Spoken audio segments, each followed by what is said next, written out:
bridge. A relieved Ram immediately instructed his army to build a bridge over the ocean. Work began at once. The monkey soldiers ran in several directions to bring back huge rocks and boulders on their heads. They formed a long queue, passing the rocks from one to the other, chanting Ram's name all the time. Nal and Neel threw the rocks and the boulders in the ocean.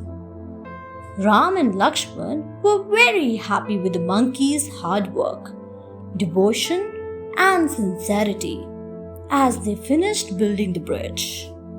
Meanwhile, Hanuman was carrying a huge mountain from the Himalayas when he heard that the bridge was complete. He instantly put down the hill near Vrindavan, where he was at that time. This was the Govardhan mountain. The mountain thought that it was not fortunate enough to serve Lord Ram. However, Hanuman pacified it and said that it would be of great use to Lord Krishna, yet another incarnation of Lord Vishnu. Shivling at Monkey Rameshwaran. The monkey army succeeded in building a bridge over the ocean. Now Ram wished to establish a shivling at this place. Sugriv and Hanuman got a sand lingam and Ram established it. He prayed ardently to Shiv, who appeared before him and blessed him to overcome all obstacles. Ram requested Shiv to establish himself in that lingam. Shiv agreed, and thus Rameshwar Jyotirling came into being. Later, Ram, Lakshman, Sugriv, Hanuman, and Angad led a big army of monkeys and bears to Lanka. On reaching Lanka, a camp was made for Ram and Lakshman. The next morning, Ram made a last effort to prevent the war.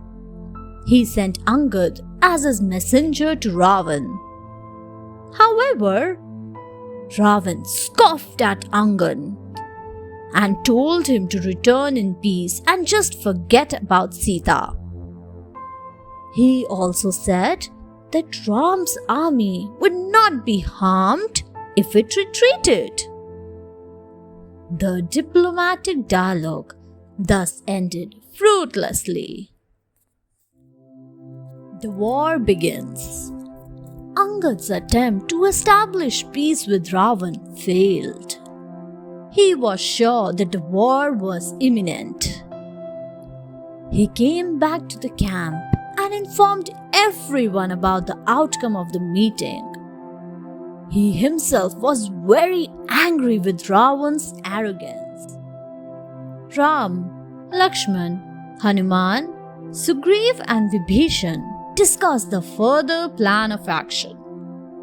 They divided the army into 4, each under an able general. With Ram's blessing, they marched towards the battlefield in high spirits. Hanuman led his battalion towards the western entrance of Lanka. Ravan's army too was ready for the battle. His army consisted of demons with magical powers. To gain strength and courage, Ram's army of monkeys and bears chanted Ram's name loudly. On hearing the thunderous war cries of Angad and Hanuman, the demons started running away out of fright. But escape was not easy for them. The monkeys caught the fleeing demons and threw them into the ocean. Meghnath fights Lakshman. A furious battle began between the armies of Ravan and Ram. The demon army was terrorized by the attacks of Hanuman and Angad. When the demon army started losing, Meghnad took command. Meghnad, an expert in all kinds of war games, released a number of arrows and deterred the monkeys from facing him. The plight of the monkeys made Hanuman so furious that he grabbed a mountain peak and flung it at Meghnad. When Meghnad saw the peak rushing towards him, he felt like it was the messenger of death. He immediately rose up into the sky using his magical skills. At this point, Lakshman joined Hanuman and shot some powerful arrows at Meghnad. Soon, Lakshman and Meghnad were engaged in a furious battle.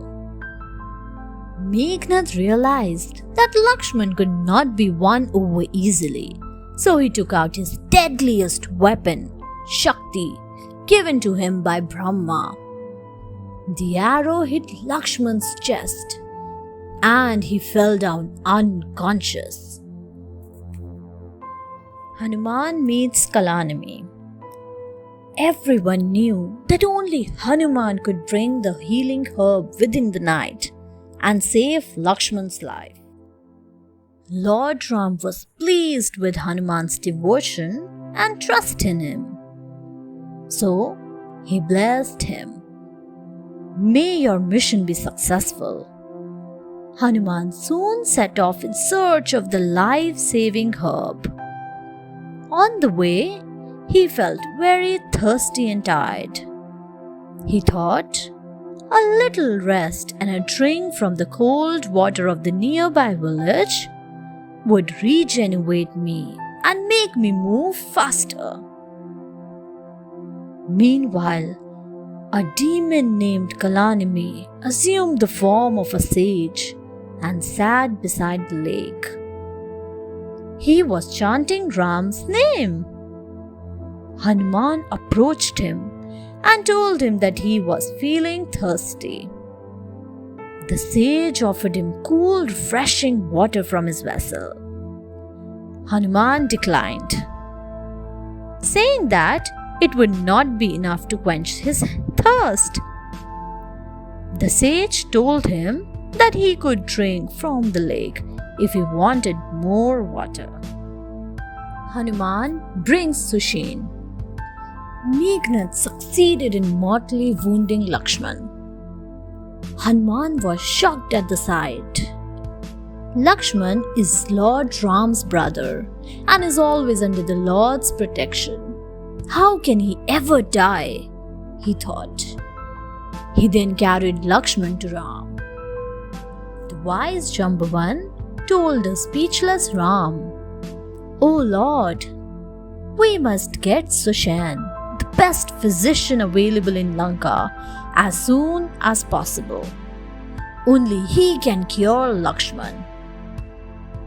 Immediately, Hanuman rushed to bring Sushen.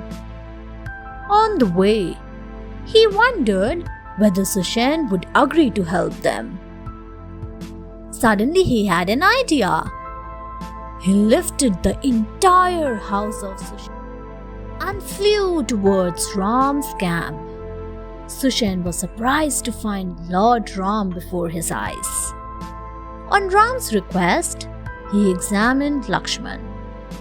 He told Ram that only a herb called Sanjeevani, available in the Himalayas and brought before sunrise, could save Lakshman. Hanuman was entrusted with the job of bringing the healing herb. Hanuman kills Kalanime. Ravan had sent Kalanime to prevent Hanuman from getting the herb before sunrise. Kalanime, disguised as a sage, asked Hanuman to drink water from the nearby lake. But the moment Hanuman stepped into the lake, his foot was seized by a crocodile. Hanuman shook his foot free and killed the crocodile. A divine being arose from the crocodile's dead body. He told Hanuman, "O follower of Ram, all my sins disappeared after I had the good fortune to see you. I am blessed that you touched me.